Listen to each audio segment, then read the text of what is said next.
Deep Thoughts with Mad Monk. What value does money actually hold?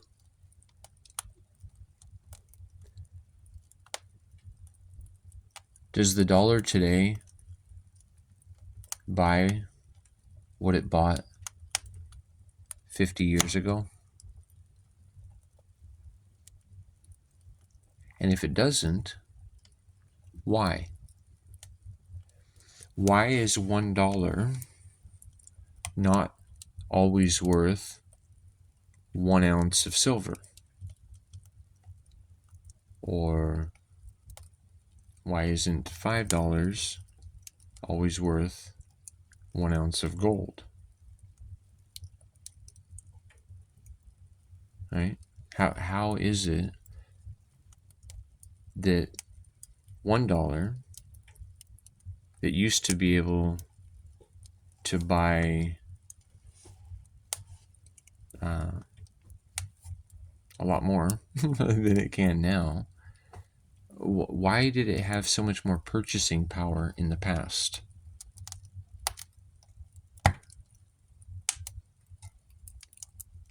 If I bought $1 of gasoline in 1970 and used it in a car that was getting 15 miles per gallon, I could go about 15 miles. Now, if you buy the same dollar's worth of gas in a car that can get 15 miles per gallon, you can only go a third or a quarter of the distance. What does hold value, though? We can focus on a problem, and then we just get more of a problem. And it seems that people have been focusing on money for a long time, acting like it's a problem. But is it a problem? Or is just the manipulation of it the problem? So what is the solution? What is something that holds value? Silver? Gold? They both hold their value in association to other usable, tangible, beneficial objects. Does it, we need to ask ourselves, does our investment in what we do, does it have intrinsic value? Is it valuable all by itself? Or does it require having faith in something else? And when we have faith in something else versus the intrinsic value that is held within, well, that's when it can be manipulated. Because the faith can be in an illusion. And we have a lot of illusion in the world today. Because if you were to pay attention to the news, you would think that everywhere that you aren't is a very dangerous, scary place that, oh my God, I better never go visit. And that people hate you, and that people want to kill you, and that people want to rip you off and take advantage of you in all sorts of creative ways. And so a lot of people, they never leave the town in which they were born because it's what's comfortable. It's what they know. but I've been around. Uh, I've been around a lot of this planet, and everywhere I've gone, for the most part, I've met really nice people. They were just like the people back home, but they weren't the people back home. They dressed differently. They even spoke differently, and sometimes I couldn't even understand them. But it wasn't their fault; it was mine. Right? I was in their space, not understanding their language. But luckily, we as people are capable of even communicating without language. We were able to share lunches. I don't know the man's name who I gave a Leatherman, like those pocket tools. The intrinsic value on a Leatherman, or like a quality multi-tool, is huge. I mean, if you're trying to accomplish a task, the intrinsic value of a Leatherman or a Gerber, there's all sorts of really good producers of multi tools. But I mean, if it gets your vehicle going because you had the tool available to make the repair you needed to make, I mean, gosh, that could be worth thousands. Luckily, I think I paid $40 or $50 for it.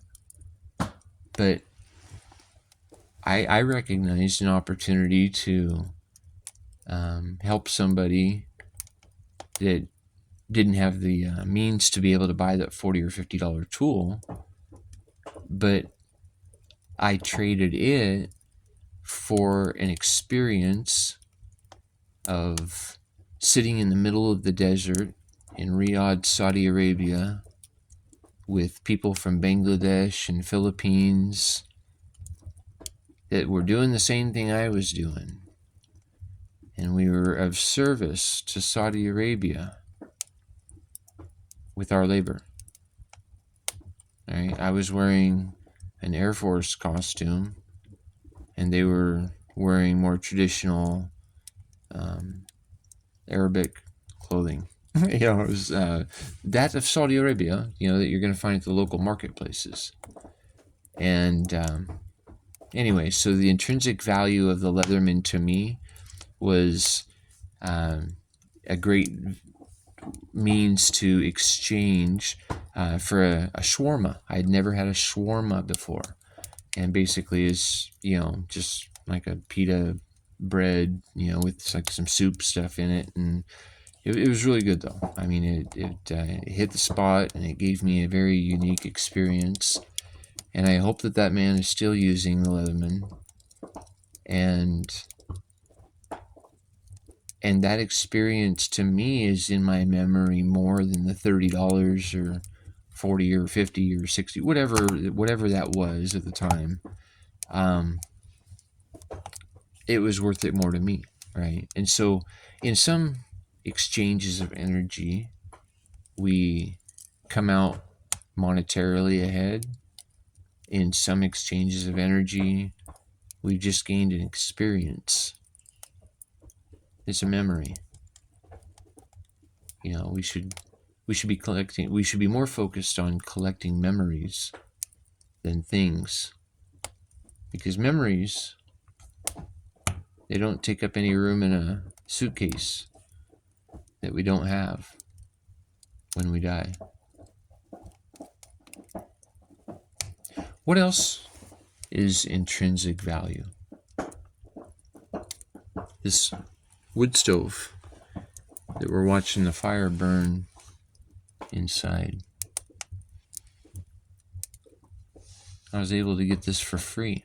I didn't have nothing's free. I had to pay attention, and I had to pay some labor to get this into my truck, and so we could, I hauled it home, and then I made an investment in some dollars for a chimney piping.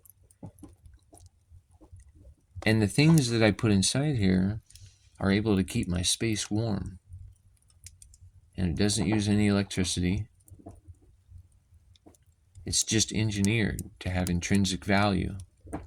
So you make an investment of dollars, which maybe 70 years ago, this wood stove would have maybe been purchased for $12 or $6 probably. But today when I walked through the coast or the what was it, farm supply or tractor supply, they had one that was pretty close to what I'm using right now, and it was $399. I was like, wow, that's a lot of money. Seems that everybody that had some money in history, they should have bought a wood stove, because if they were saving dollars, they would have still only had their $6 or $12 or whatever, right?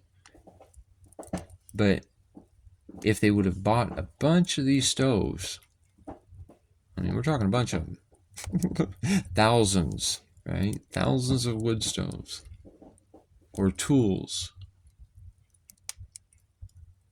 things that are usable, things that take care of providing shelter or security, the means of growing your own food, purifying water, keeping you warm, and held on to them. In the future, that would have been a much better investment than holding on to the dollars.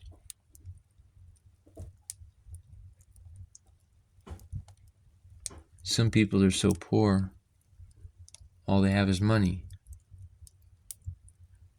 They have to use that money to purchase everything they need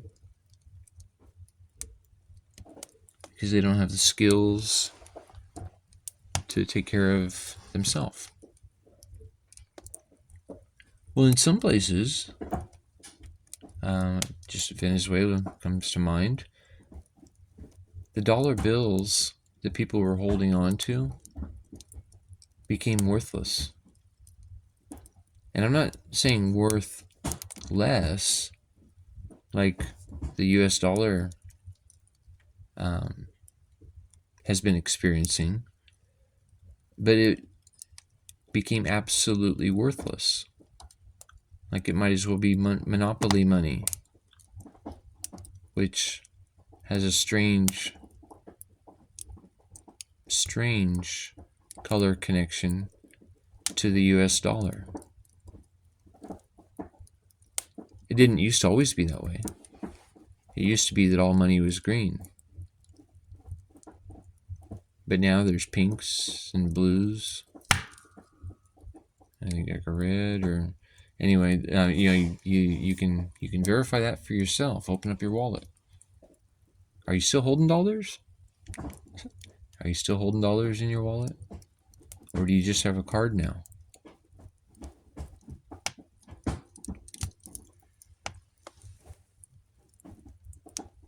Then we start to explore questions like why, how does this work? I'm that person who never stopped asking why. And when I got done spending almost 4 months in Saudi Arabia, I was asking myself why was I there? I knew what I was told. We're providing security and infrastructure support at Prince Sultan's Air Base, Riyadh, Saudi Arabia. And we're going to give you an award for it. And we're going to give you a stupid little ribbon to pin on your chest. You can stand up in front of everybody and we will present it to you. I'm like, oh, is that really what this was all about? Or I started doing my own research, right? I started asking my own questions outside of where I was typically getting my answers, right? And when I started asking questions outside of where I was typically getting my answers, I started getting different answers. And I learned that one of our presidents, old Georgie boy, he made a deal that if the petrodollar was being maintained in U.S. currency, that we would provide security and infrastructure support for the Kingdom of Saudi Arabia. And it's like, okay, all right. But so why is that important, right? Why is that important? What is this petrodollar anyway? I knew a little bit about it, because I heard it for a minute in school, but I don't know if it was even on the test, so I didn't really pay that much attention. So the petrodollar, it's the dollar or the exchange of energy in which the fuel or the crude oils were being sold at, right? I'm like, oh, okay, all right. Why is that important? Oh, okay. Well, so if you're selling a gallon of fuel or a gallon of oil for $1, well, then everybody needs to use the dollar to be able to support buying the oil, right? Okay, yeah, great. So why is that important? Okay, why is that important? Well, then I started to explore how is our money being manipulated in a way that what $1 would buy 50 years ago, it has no value against that today, right? And so I learned about quantitative easing, which is the printing of more money, right? Because you always need more, because everything costs a lot, right? And if everything costs a lot all the time, you're going to need a lot all the time.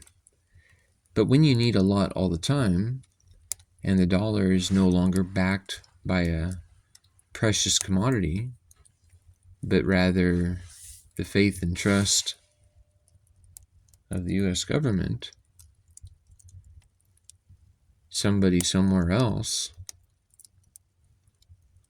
who maybe you've never met, you've only seen them broadcasted over the vision programming to see and act a certain way, that somebody somewhere else that has no accountability to what they do to you or for you, right? Because this is all happening for us. Who would pay for a group of public servants to do things to us? That'd be silly. So, anyway, yeah, items of intrinsic value. Quantitative easing. Quantitative easing is the opposite of that. They're just printing money and acting like it's worth something. So the reason that we are providing support to others in exchange for the petrodollar remaining in U.S. currency is because if people understood the dollar is not being backed by anything other than the trust in somebody somewhere else, they may realize that it's really not worth very much. And if it's not worth very much, we would be experiencing hyperinflation, where it costs $1,500 or more for shelter every month, and $500 to $1,000 for a family to eat every month, and $200 to $500 for electricity to keep your lights on and your house warm every month, and $500 to $1,000 for transportation. And a whiny dog over there crying about stuff he shouldn't be talking about. Anyway, yeah, you get the clue. You get the you get the picture. If everything is so expensive to exist, are we really free?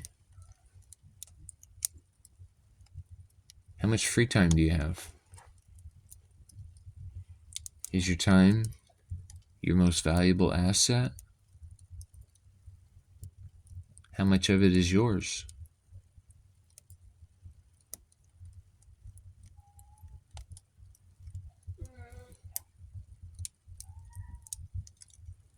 How much of it is yours? Luckily, there are solutions to the problems we face. They're just not popular yet. So, I've been called an apocalyptimist. I've been on a few podcasts, and one guy says, "Wow," he says, "you're aware of the problems, but you're not freaking out about it. You're just calmly presenting the solutions that make sense." And I said, why be all excited about it? I've been all excited about it before, and it just scared people. But I realized that with confidence, there's empowerment. And if I'm doing the best I know how to do with what I have right now, then I need to be content with that. Because if I want freedom, I have to give other people freedom too.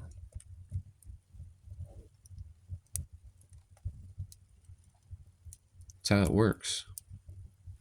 Is if I want freedom, I need to give it to others. Just like if I want love. It works best if I start giving love to others in a way they can tell that it's love, and then they return it.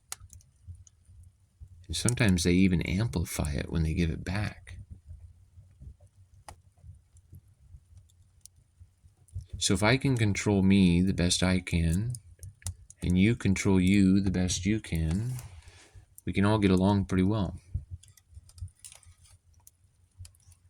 And that has intrinsic value.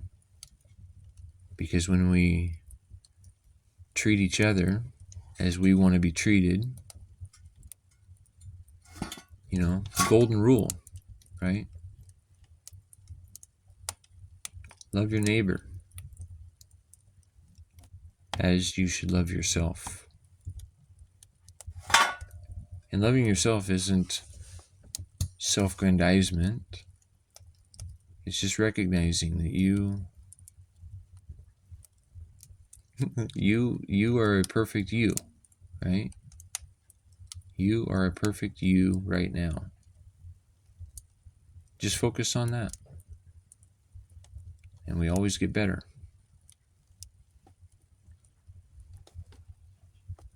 So, the intrinsic value is within the things that have value.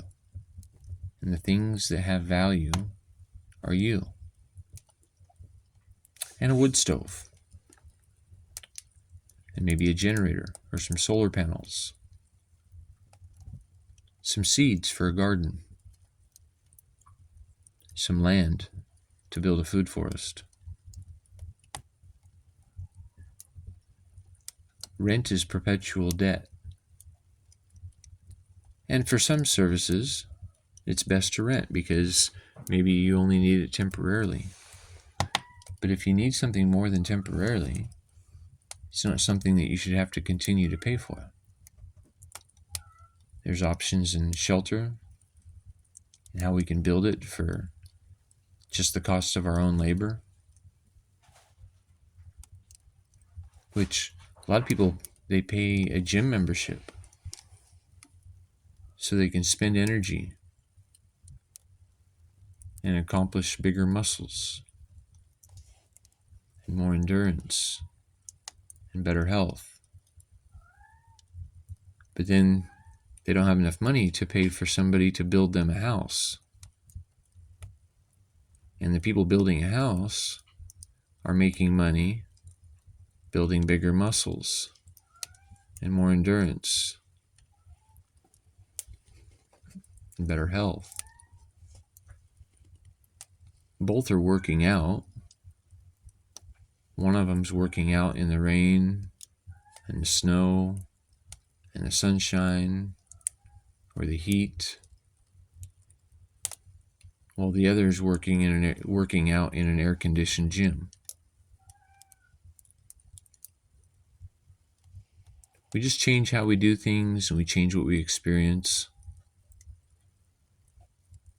And we recognize how to maintain in the flow of life that has intrinsic value. Happiness and health and peace and abundance. They are our birthright when we align with how nature naturally works locally for everyone everywhere.